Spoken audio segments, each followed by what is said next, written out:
And this is the only class that you do remotely? It's 1 from 2.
Hello.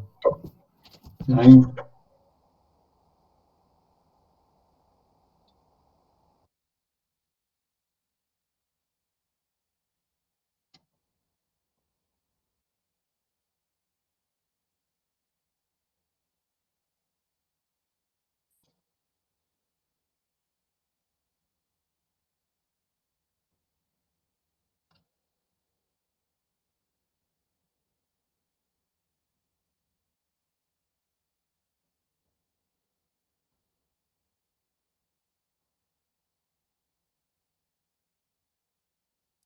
Excuse me, and have you sent us the slides of the previous lecture?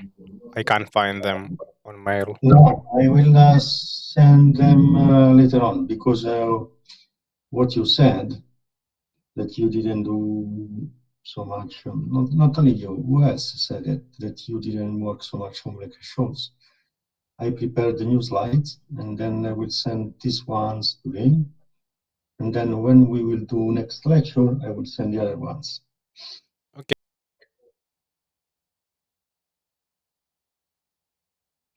So when is the next lecture? Let me check. Should be on Tuesday. Yes, the Tuesday, no, the 4th. So at the end of this class, this lecture, I will send the slides.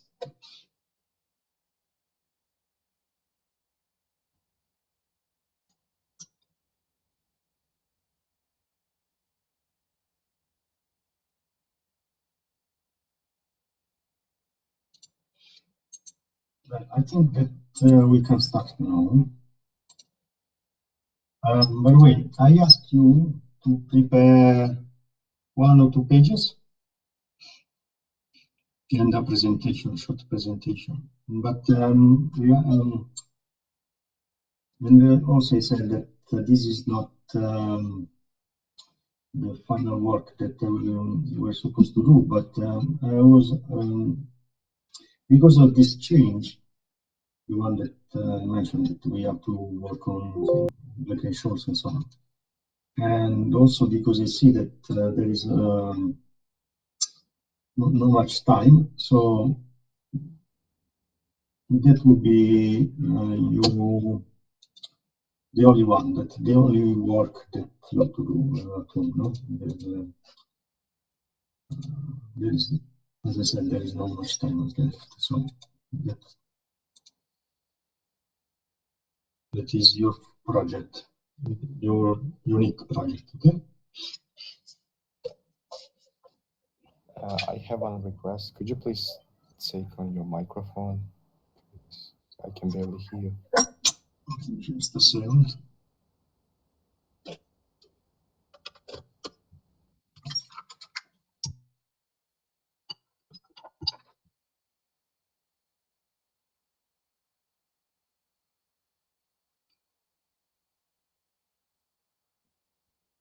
Hear me better?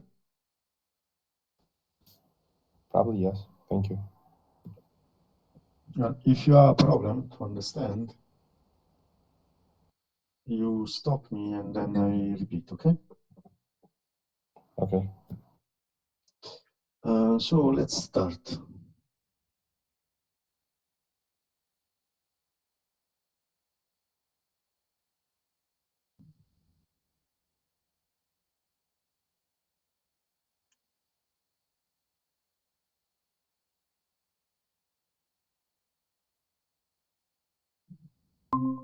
Can you see the presentation? We can. Okay, so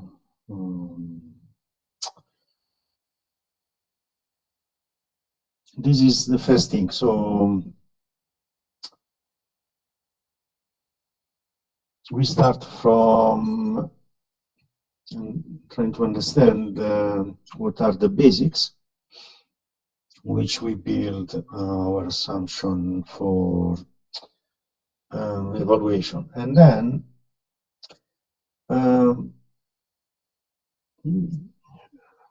variables can be distributed in several ways. One way to measure the skew, so in which sense the distribution is has more values, is the skew. So here, for example, you see the negative skew, and this dotted part corresponds to the Gaussian. So Gaussian curve, so the normal. And if you see, there is a big difference between the red and this dotted part. So when you need to evaluate the risk of a security or an investment, you must bear in mind that you could, if you use Gaussian assumptions, that the risk is could be strongly underestimated. So this is the skew, and then there is another thing that is kurtosis.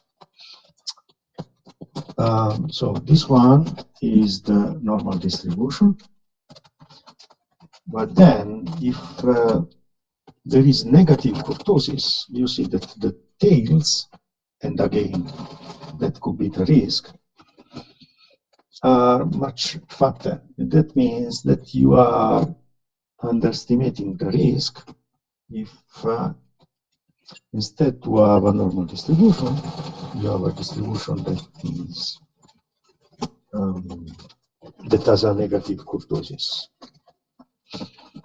And then many times we assume white noise. Do you know the meaning of white noise? Yes, we do. Okay, so essentially you have that. Excuse me. Yeah? Yes, I guess it's again about your micro. Maybe it's too close to you. What about now? Hmm. Can you hear me? We hear you, but some noises are present. It's strange, but okay. But now it's better or it's worse? The same, basically.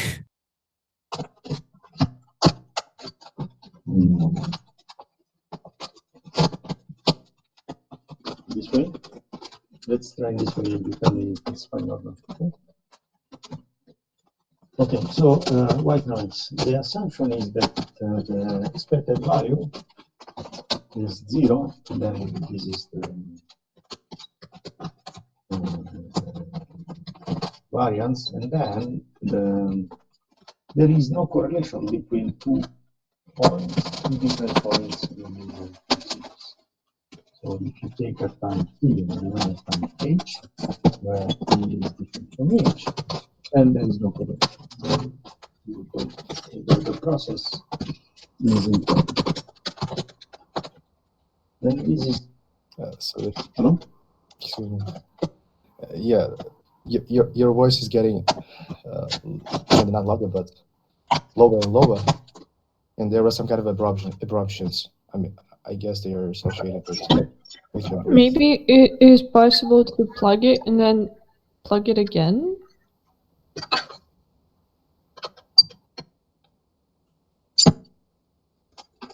What about this way?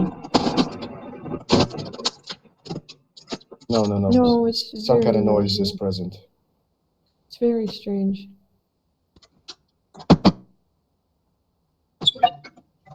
So maybe if I'm more close to the computer.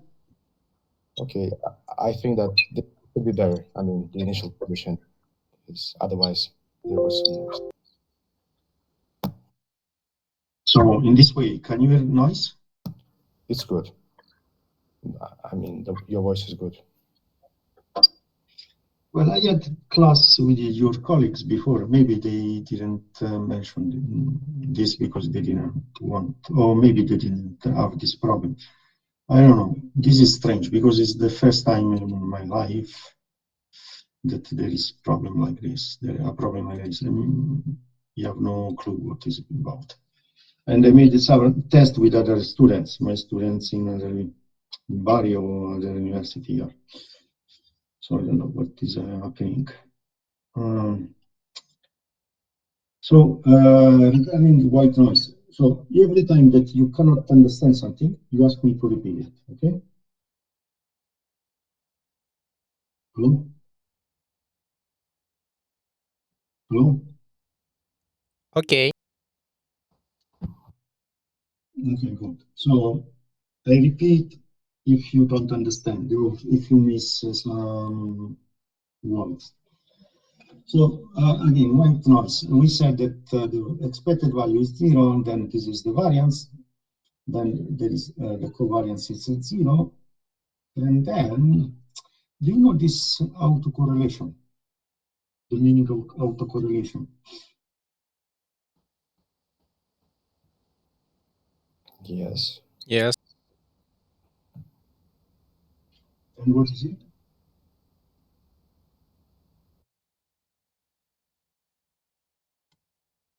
It is the correlation of the current value of variable to the previous value of the same variable. Exactly, that's it. So in this case, for example, we test whether the current value, this is log 0, means the current value is correlated with itself. And of course, the correlation is maximum. But then at different logs, this is not the case. So the current value correlated with the previous one. There is no correlation. And why those dots are not 0? Because this is anyhow, this is a statistical analysis, and you know that because of randomness, it could be that in some cases we have more or less correlation, but all the values, a little bit smaller, a little bit bigger, like the log 9, the log 10, are within those bands, the blue ones. So we can see that statistically speaking, there is no autocorrelation. Okay, and then let's move to stationarity. So the stationarity is when the properties, the statistical process, or the statistical properties of the process do not change over time. And then there is no trend. Well, why we want this? Why we don't want trend? Why we don't want, for example, seasonality and so on? Because if this is true, so if the process is stationary, then those theorems like the law of numbers, central limit theorem, and so on, can be applied. If not, they cannot be applied. So again, if we have a time series and then we have a trend, we remove the trend. We detrend the time series. And if there are some effects like seasonality, we remove those effects. So we have again a stationary time series. So that's why the first thing we have to do is to check the assumptions like skew, kurtosis, autocorrelation. Then we said stationarity, and then when everything is according to the assumptions, then we can apply some models. And then we have, for example, stochastic discrete time process or continuous time to stochastic process. And then we can also, in this category, we have Markov process. That is a specific, particular type of stochastic process where the current value of the variable is the only one relevant to predict the future. And then this is according also the efficient market hypothesis that says that we don't need to know the past because in the present the value of the stock price, we have all available information. And thanks to that, we can devise a model in order to represent what is the future evolution of for example, the stock price. And then, can you please open the previous slide one more time? I just want to take a screenshot of it. okay. Thank you. Yeah, thank you. Okay, I'm going to send it to you. So, what is the problem here? Hello? No, there is not a problem. I just wanted to take a screenshot. Okay. Okay, so linear Brownian motion is a particular type of this Markov process, and then what we do? Well, we assume that the changiness, S is our asset, follows a specific process that is the change in Z, where this Z is a variable that has the Z is a variable that has expected value is 0 and variance dt. And then we have this random variable epsilon that is distributed as a normal with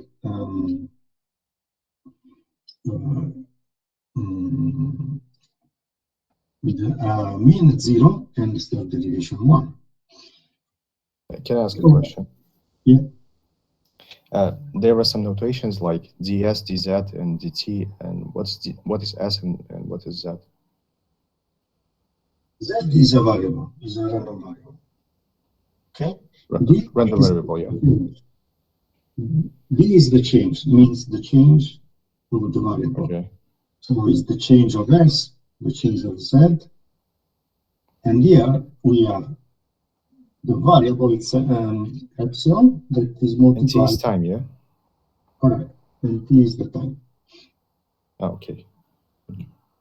And then we can, this presentation is to provide some background regarding what we are going to do in Excel. But then I will send you some material that is more rigorous, okay? From which you can study the seeing. So then a generalized linear process is a process in which we can have drift. Deterministic. Deterministic is the opposite of stochastic. So it's something that you know. And then if you add this deterministic drift here, you don't have anymore just Z for the change of Z, but then you are that the change in S is depends on this part that is deterministic. It is the just evaluation over time, and this Z, that is the change of the variable, the stochastic variable. And then this is not sufficient because it could be that S is a variable that has very high value. For example, the price of a given stock is 1,000, and the price of another stock is 1. And this is not comparable. So you have to, this stochastic part should be proportional. In proportion should be of the S, of the value S. Not only in proportion of the value, but also in proportion of the volatility. Because one matter is if the security has a 10% volatility, and the matter is if the security has 90% volatility. So depending on those factors, then we can scale the stochastic component. So deterministic component and stochastic component. So the changing of S depends on the two things, on the two parts. So deterministic and stochastic. And then when we do evaluation, we know that everyone has different risk aversion. But then, in order to have the same model for everyone as a reference, and then based on the result, based on the price that we see on the market, then depending on our risk aversion, we decide to invest or to sell or to do nothing. So one matter is our risk aversion, another matter is the valuation that should be point of reference for everyone in the market. So that's why we assume neutrality towards risk. So that's why mu is the risk-free rate, for example. So did you study the Ito's lemma? Never. Yeah, same. Okay, you didn't. So I will send some material about this. Then let's assume that S is our underlying, and then S, as we said, it depends on time as well. But then we split into parts, and then we have A that is the first part multiplied for the time, and then B that is the second part multiplied for this X that is another variable. So exists then function G of this S that is our stochastic variable that can be described in this way. So the demonstration is something that I will send you later, okay? But take it for granted. And then, if we assume that we said that G is a function of S, if we assume that G is logarithm of s, and you know why we take logarithms? To measure in percentages? Well, what is the property of logarithms? Relative changes. What? Measured in relative changes. I mean, it converts absolute Yeah. to relative. They are independent on the scale, on the measure. Okay? So this is the advantage. That's why we use logarithms. And then we can demonstrate that from this, that is the general form, if g is equal to logarithm of s, we get this. And I do the calculations for you. So A is this deterministic part that we said before. B is, if you remember, is the scaling factor. We said that we want to scale. You remember this? This one, no? We said we want to scale it by the value of S and the volatility of S. Okay, so is this second part.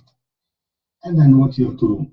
Here you have to do the G over the S, and this is 1 over S, because that is the logarithm, no? Logarithm of S is 1 over S. And then you have this d square G over the S square, and then is 1 minus 1 over S square, and so on. This is, again, you replace this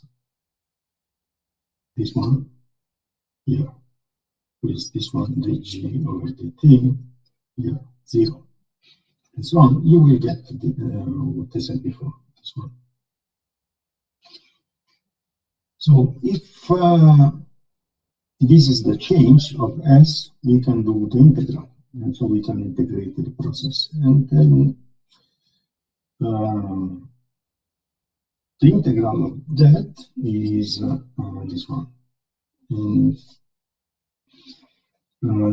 then we have that the change of S from T to the T is equal to S times the exponential of this expression.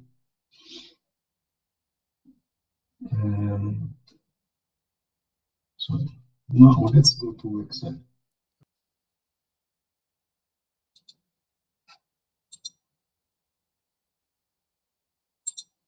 And what you have to do is here, for example, just a second, that I'm not hit. Can you see? No, we can still see the slides. Oh, sorry, you're right.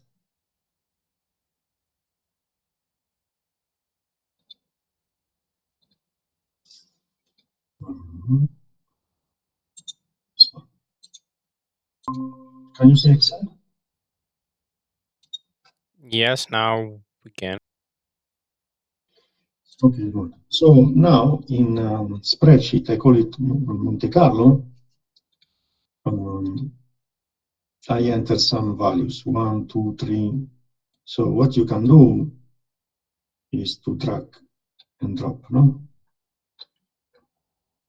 And go from 1 to 100.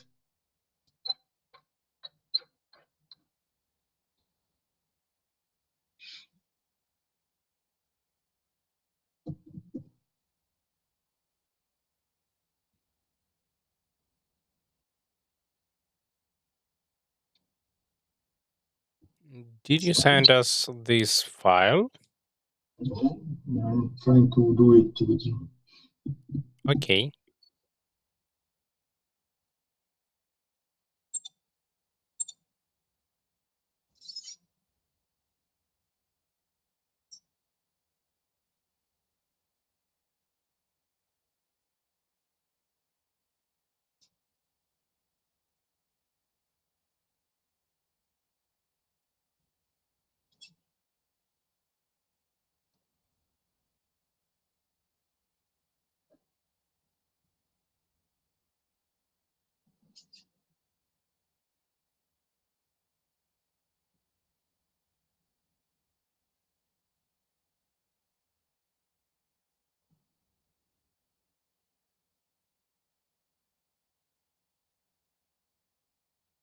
Done? Sorry? Did you do it? Yeah. Tanya? Nick? Yes? Yes, I did it. Yes. So this is easy, no? And then you're a different sheet. I enter these values. So S, for example, in the cell C2, can you see? Yes. In the cell C2, I enter 50, and then I enter this value S, and then shift enter. Can you do it? So I give an E to that cell. I call that cell S.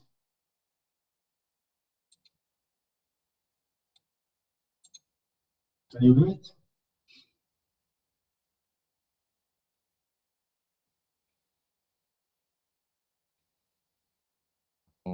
What should we do?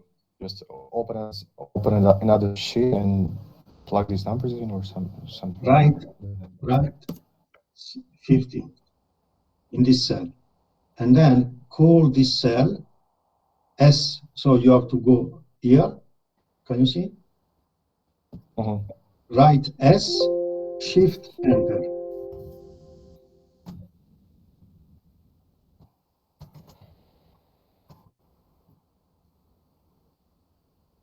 And should we do the same thing with the other variables? Yeah, I'm doing. Nick, did you do it? Did you do that? I'm a little bit lost in the process. Don't really understand what we shall do. I'm just looking at your screen. I understand that you have some kind of a big Okay, Nick. Excel book, but Wait. So, can you see C2? Yes or no? I can see your Excel, yes. Can you see the number 50? Yes. Can you enter 50 in this cell? In my own Excel page? Yes, I can. So, put enter 50. Can you do it? Yes. Okay, now go up. Can you see where I am with the mouse? Well, I can guess. Yes. Okay, so now you call this cell S, because this variable is S. It's clear? Yes, okay. So you have to enter in S, big S, then shift enter. Can you do it?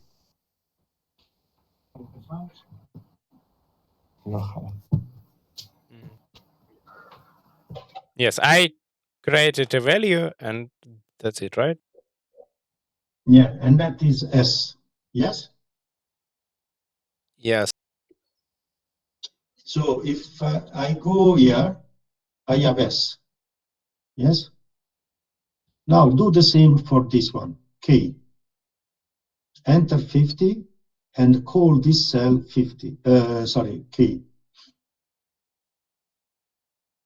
Okay. Done? Yes. Tanya? Good. Now, this is interest rate. I call this cell interest rate, 10%.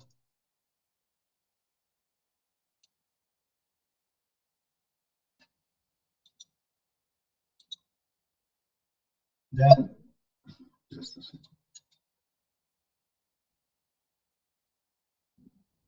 This one is sigma.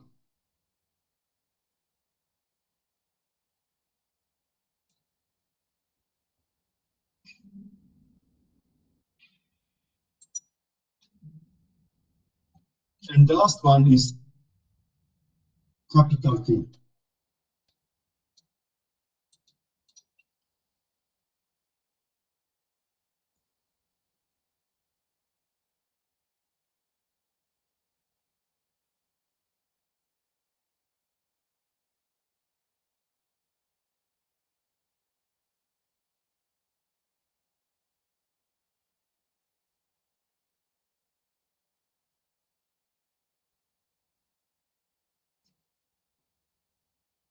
It's clear?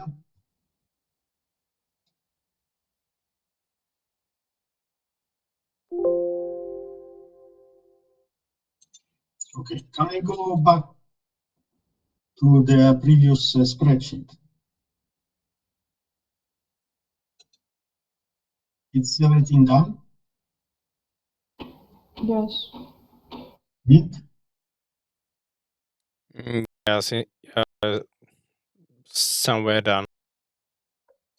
Yes or no? Because if you don't do this, we cannot move forward. Give me a sec.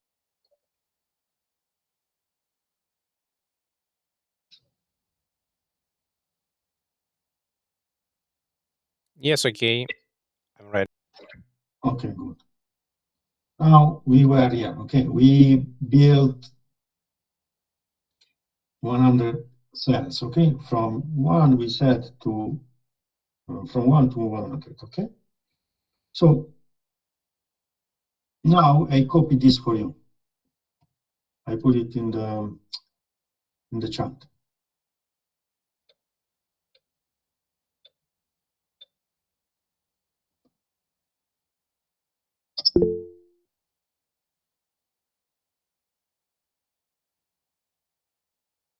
And you should get my result.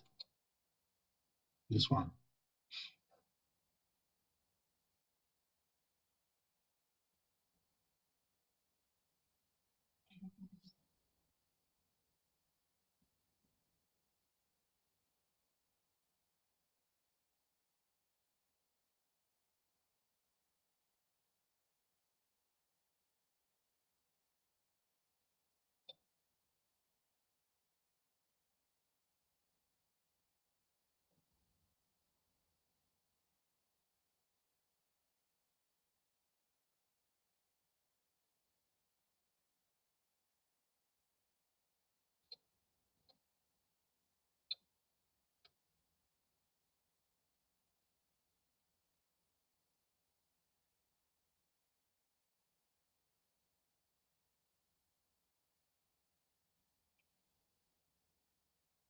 Tanya?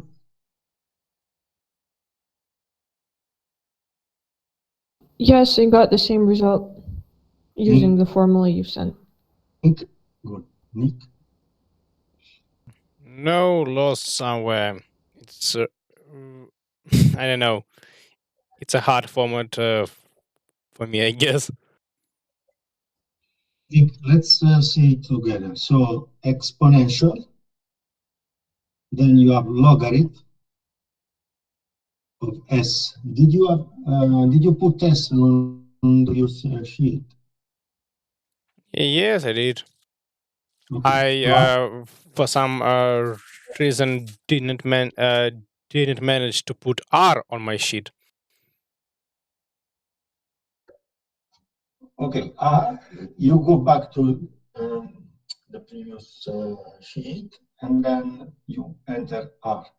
And R was this one. Sorry. You see interest rate, this one, 10%. Mm. It was interest rate, not R. Okay. Well, it's the same. Interest rate R, no? In the formula that I sent you, it's called interest rate.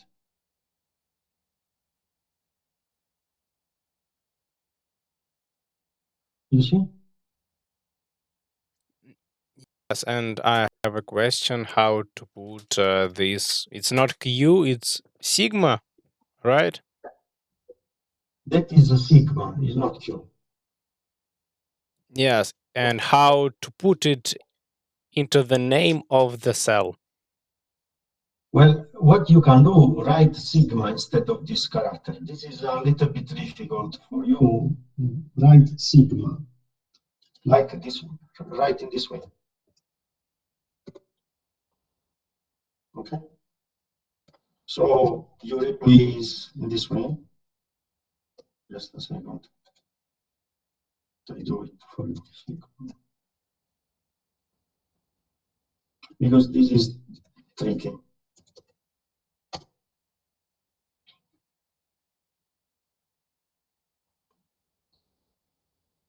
Okay.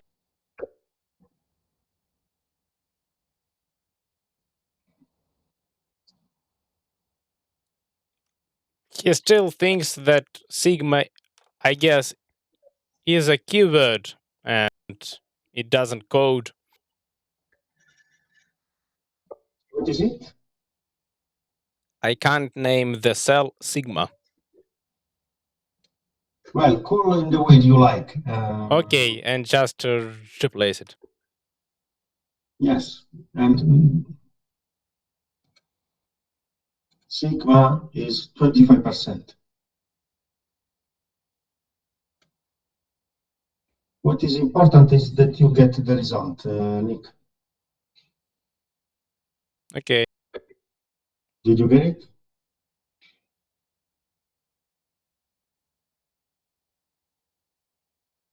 Not yet.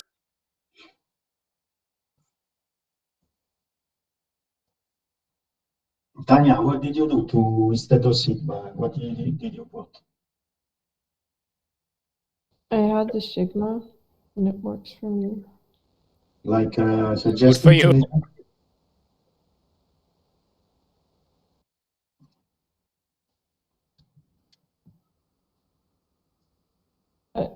I wrote in words. You can use instead of the symbol, like write the word sigma. Yeah, it's what you have done. You suggested. Yeah, for some reason, my Excel doesn't comprehend it. Nick, call in the way you like. I don't know. Yeah, I see.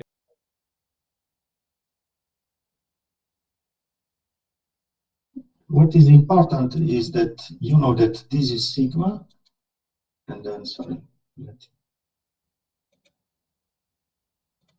and then the value is 25%.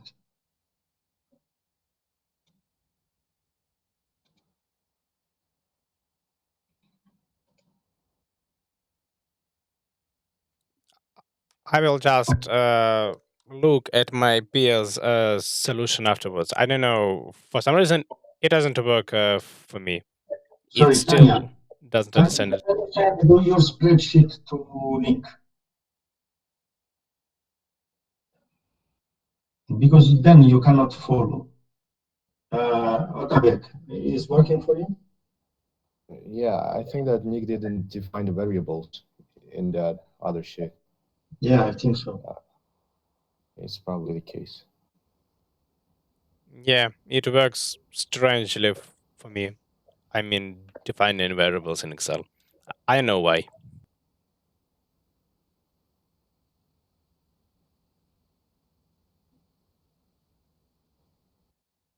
So who else is in this meeting? Seems that we are 5. That is not true.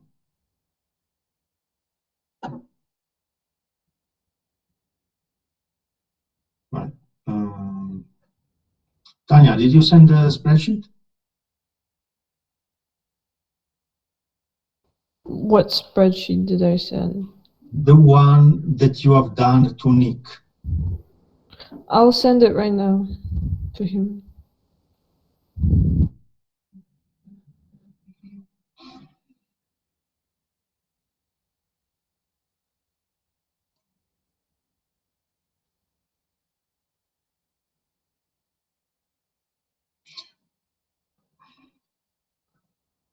When you are done, please let me know, because then we need to move forward. Okay. Yes, I sent it to him. Okay, good. Just So now it's loading. it's fine. Okay, so Tanya, you said that you got my sim result, correct? Yeah. Good. So what is next one? Next one is instead of that value, so the last value here is 0.5. The last value here is rand. And now I copy this and I put it in the chat.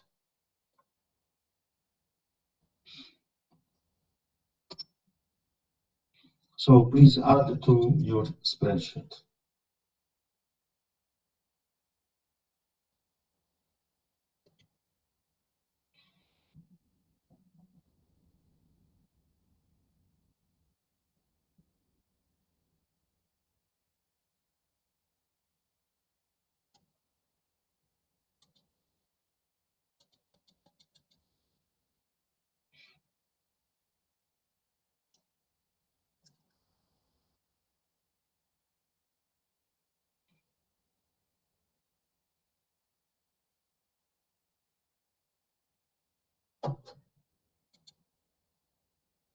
Back, it's fine.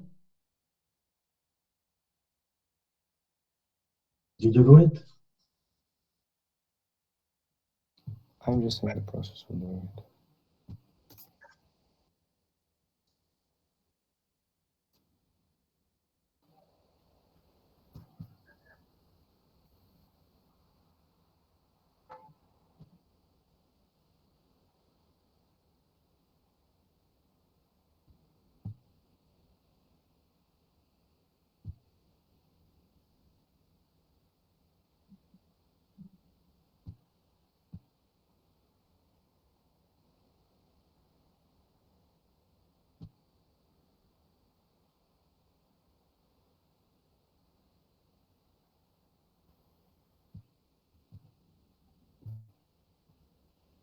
Nick, did you get the spreadsheet? I did, yes. So can you use it? Yes, again. So in the this cell that is B3, you have to enter the second formula. The one that I sent a couple of seconds ago. And then you have to adjust like Tanya did.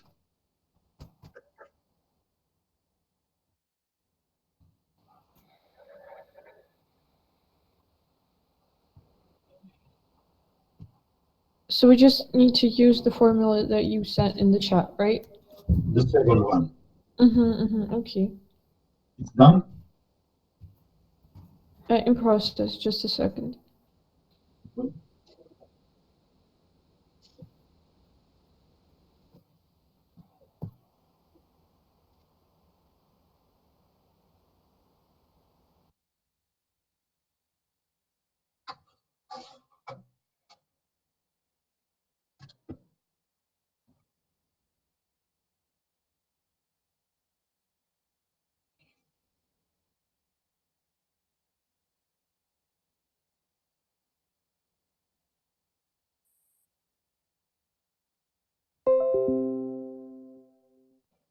And it works.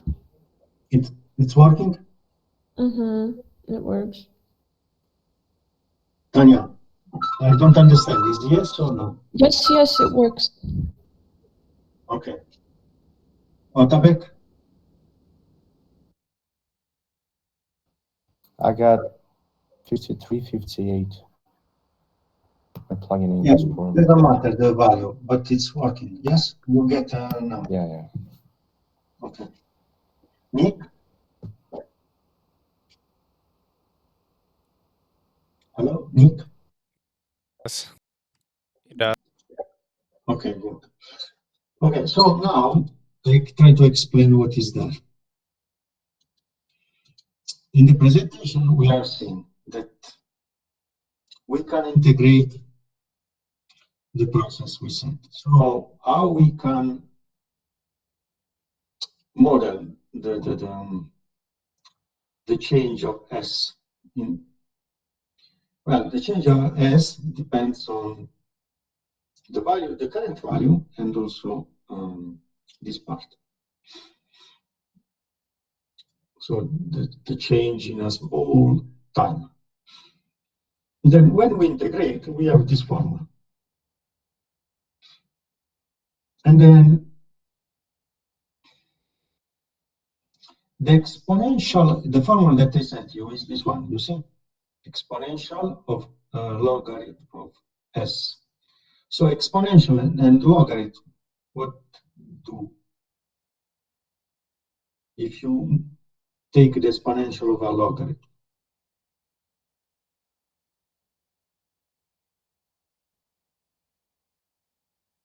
It gives just the argument. sorry? It returns the argument of Exactly. And then you have the first thing is S, okay? The exponential of S of logarithm of S is S. And then you have exponential, this one, exponential, that in which the argument is this one. So what is this algorithm? So is the interest rate mu minus 1/2 is what you see, 0.5 times the square root, the sigma squared.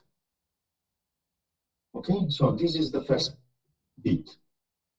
And then you have your variable time, so dt, this one. And then you have sigma square root of what? This delta t,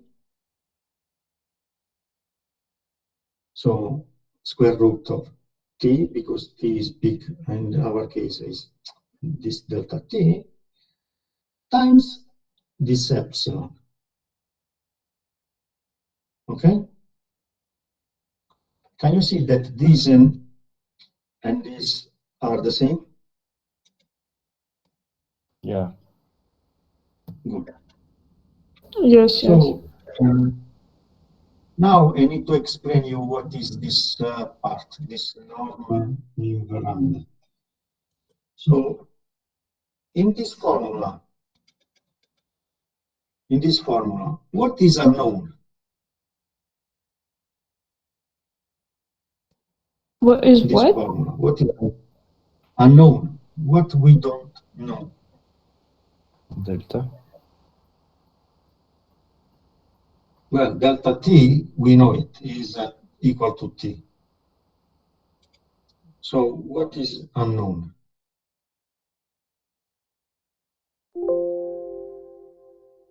Ah. We don't know mu. Mu is the interest rate. Oh, okay. So what else? Epsilon is a shock. It varies all the time. No, Sorry? we don't know it. We don't know shock values, epsilons. Exactly. That is the thing that we don't know. And we model this with norm invariant. Okay? So this is the stochastic element variable that we don't know, because everything else is known. So we know what is how much is S, we know mu, and so on and so forth. So let me show you this. So if you enter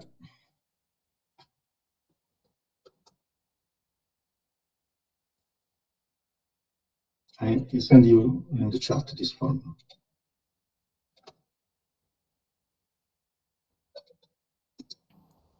For And example, norms inf gives the probability, yes, of some value. no, I explain you better. I put here 0.5 and I sent you 0.5.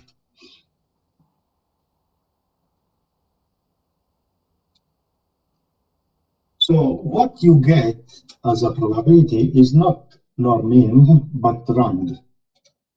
So rand of nothing, this one, is a value that goes that is between 0 and 1. And a number that is between 0 and 1 can be interpreted as well as a probability. No? If you have probability 0, if you have probability 1, you have probability 50%. No? You think in this way, no? What is the probability that something will happen? And then you have a number. And this number must be between 0 and 1. Okay? So rand is a random variable, and that actually is a probability that is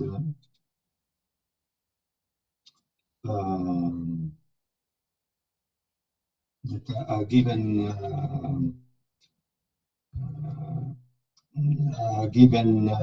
outcome is 90%, 19, 97, 27, so. So if we assume that our variables are normally distributed, and normally distributed where we said this linear process, if you remember, no? And we said that should be normally distributed with mean 0 and standard deviation 1. Do you remember that? 1. Standard deviation 1 and mean 0. That is the assumption. So if that is true, then we have this distribution this is the Gaussian distribution, normal distribution, which is and then we know that if we do the integral from minus infinity, for example, to 0, let's say that mu is 0, how much we get? The integral from minus infinity to 0.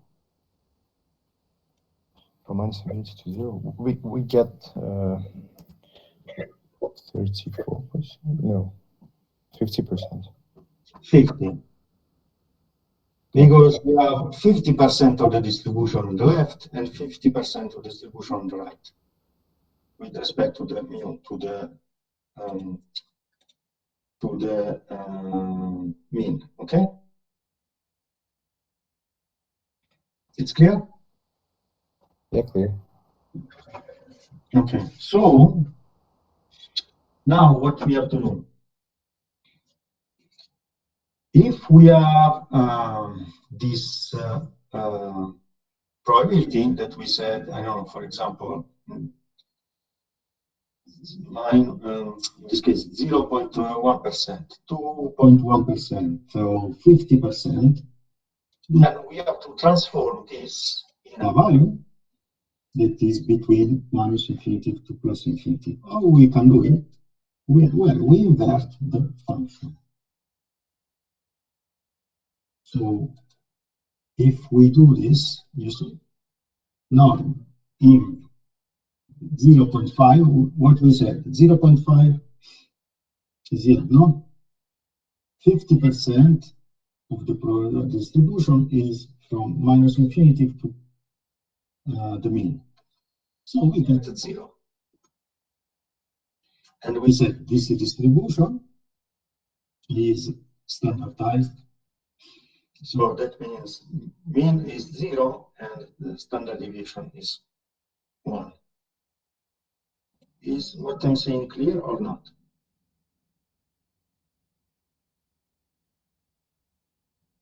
Nick? Tanya? Yes. Okay. So at the end, this non-inv rand is a way to get the value that is here. Okay. And so at the end, we simulate with non-inv rand the stochastic change, and the stochastic change, we said that follows a linear process. So what we do then? In this case, I fixed this value as set at 0.5, but then in this case, we have a random value because this part is not fixed. Okay? And then if you plug, if you press every time, sorry, F9, you will see different values. Can you see? Yes. Tanya?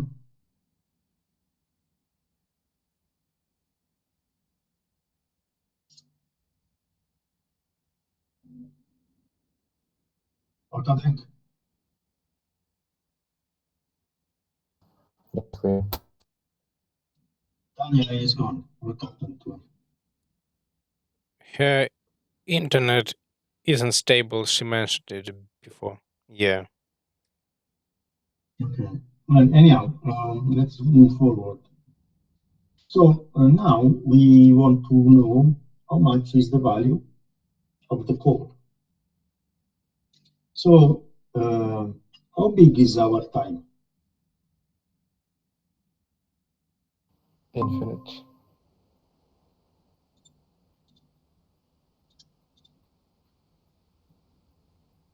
No, it's not infinite. No, our time in this case, in this exercise for this formula. 100 some periods, No, days or no, months. okay. Time is equal to one. 1. So our time is 1, for example, a year. Okay. So this 53 is the value from now in a year. It's clear?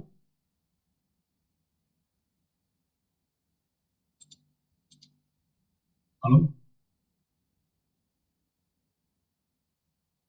Yes, it's clear. Good. Now, what happens?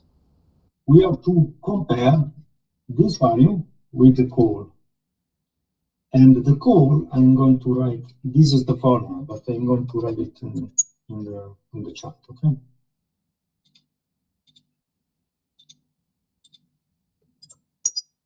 This one.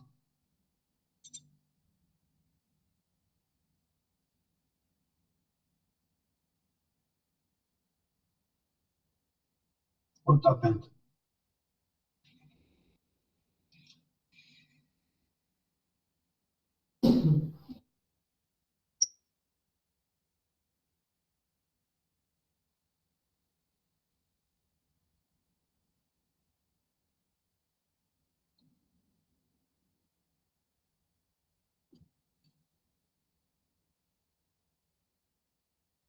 Do you have it?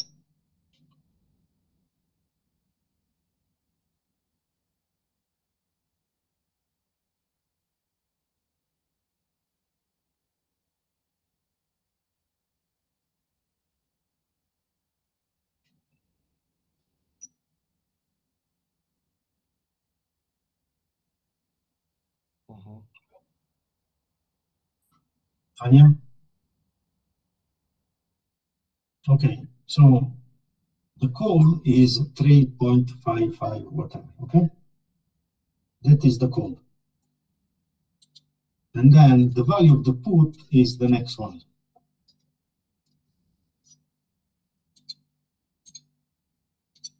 I write for you in the chat.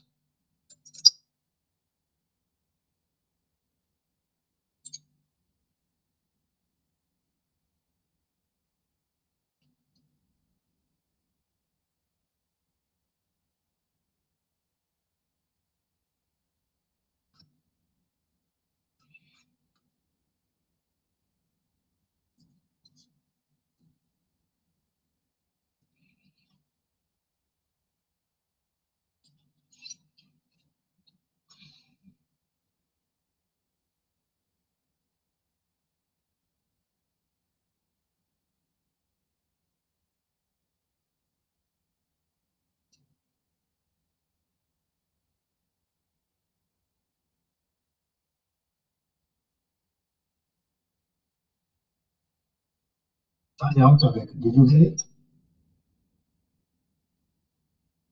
Yes, I'm in process. Yes, got it. Okay. And then why this is 3?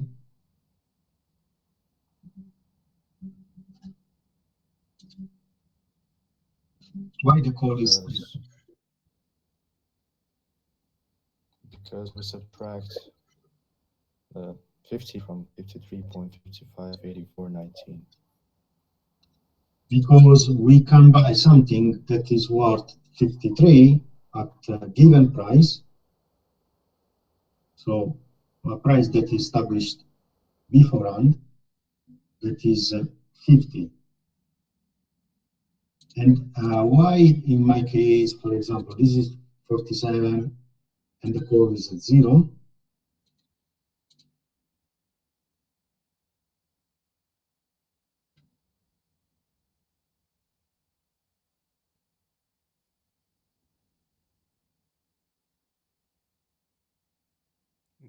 Maybe because yeah, it returns maximum of 0 and that difference. Well, because you have to spend 50 for something that is worth 47. So you will exercise the call or not in this case? You exercise the call or not? you don't. Okay, you don't. Okay, so at the end of the day, here you have a list of price of the security from now in 1 year time. And this is the evaluation, corresponding evaluation of the call and the put. And this number is 264. Why? Because we can sell at 50 something that is worth less than 50, that is worth 47. So if we go, here to the previous, what we do is to take the average of all prices.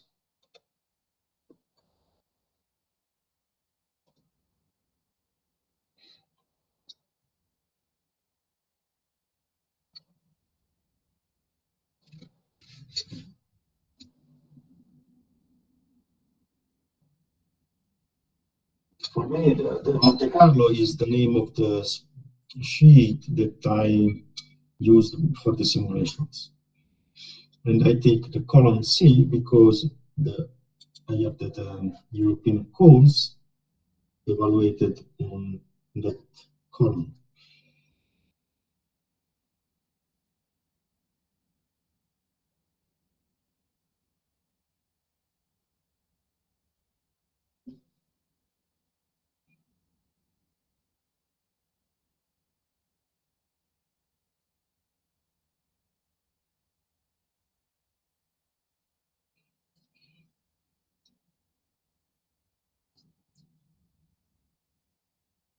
Do you have the same figures, more or less?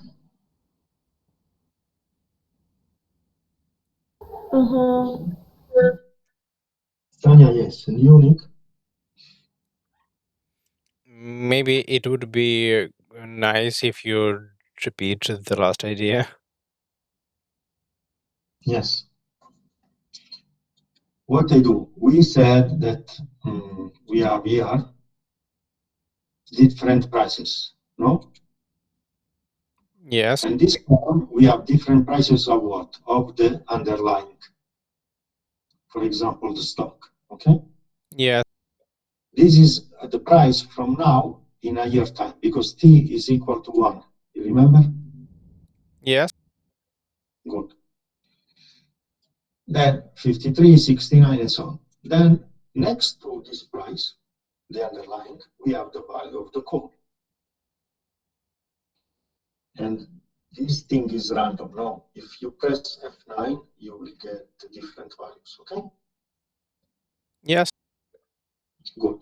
So what happens? That here we have, on the left, we have 100 prices. And here on on the column C, we have 100 calls. Yes?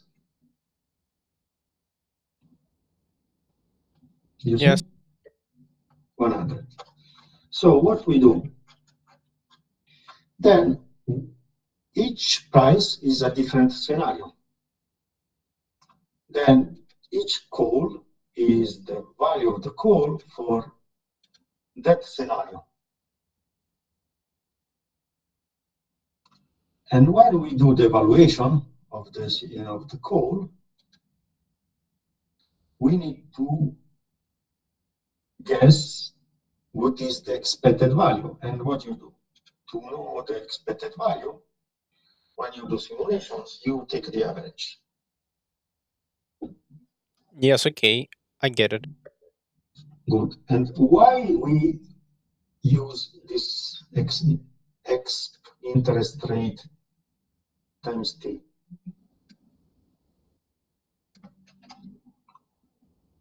Why we use this factor?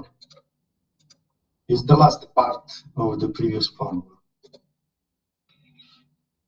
Can you see it in the chat? So for us to discount to current value. Not the current value, the future value. Yes. Because when you will get it? In a year. Exactly. That's why you have to discount the future value. Mm-hmm. Yes? Good. So this is the area that you discount it. And for the put is the same. You take the average.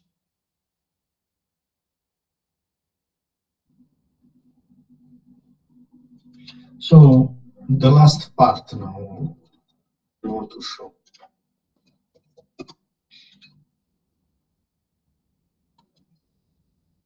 I copy this for you and I put it in the chat, okay?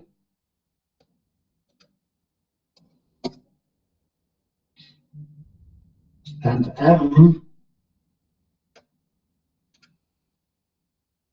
M1 is 100. You should get my same value, that is this one, this 49.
Tanya, did you get it?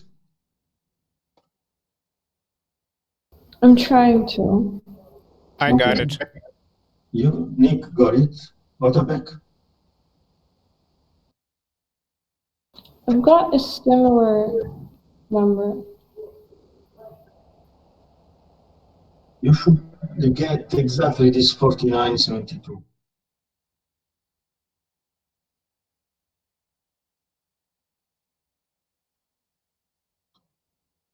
Because that is fixed.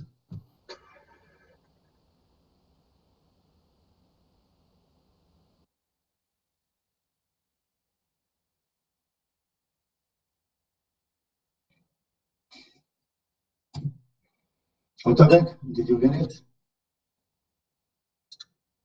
No, not yet.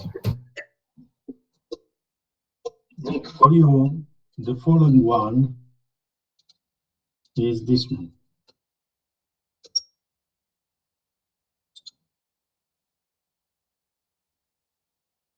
This is what you have to enter in the cell O3, the yellow one. You will get a different value from mine.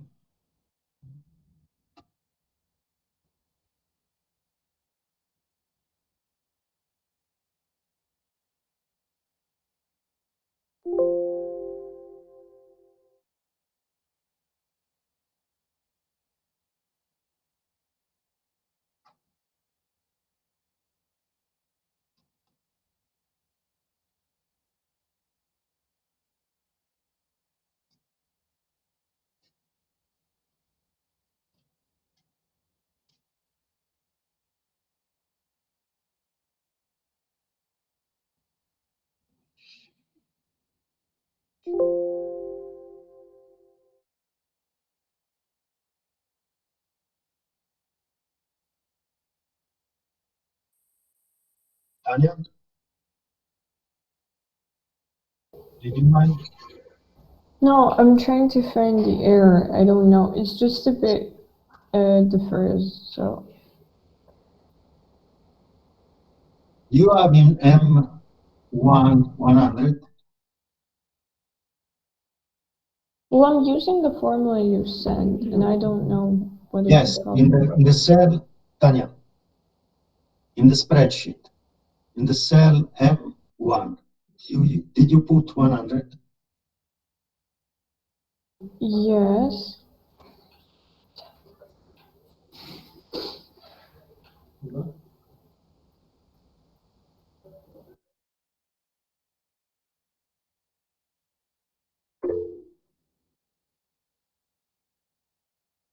And Nick, what is that? Is the following one? No, it's the Formula 2 based on the value of Formula 1. Yes, but that is a cell O3. Yes, and it's Okay. different, as you've mentioned. Yeah, it can be different. It doesn't matter. The green one must be the same, but the yellow one can be different. Well, Tanya, maybe you can share the spreadsheet with Nick, but let me explain the idea here. Okay, I'll send it to him, but I still don't know what is the error. Yeah, let me explain the idea, and then you can find out with Nick what is the problem, okay? Okay, what is different between this formula, this one, and the previous one? If you see, T is divided by 100. This M1 is 100. Can you see that? Yes. So the difference between this formula and the other one is that now you divide in 100 steps the price increase,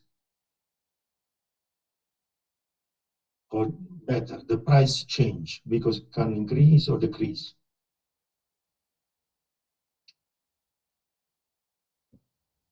Tanya, can you follow me?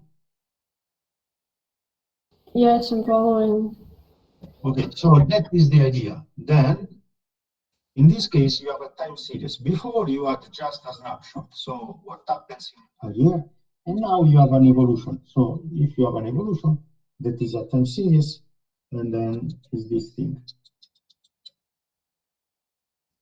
You see?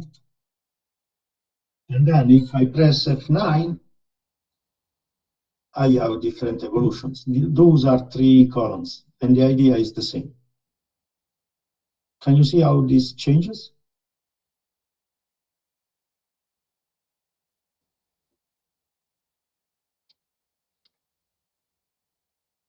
Hello? Yes. So that's it. So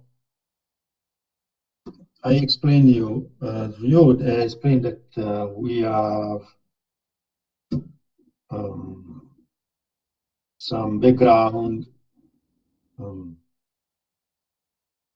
theory that drives the formula, and then the formula is what we need in order to model the price, the evolution of the price of a security.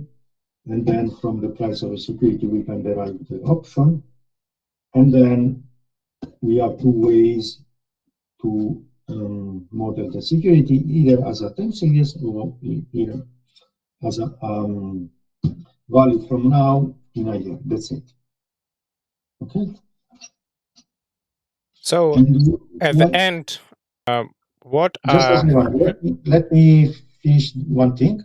And why we need the time series? Because sometimes we have options that are path dependent.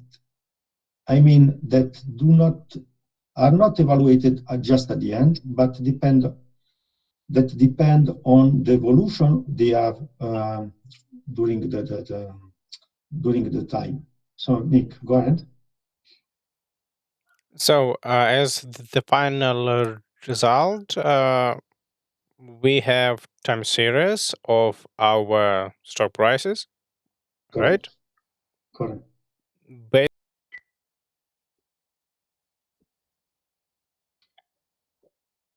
Yeah, that is the idea, that you have an evolution, because what is relevant, we said, for tomorrow is only the price of today. What happened in the past, it doesn't matter.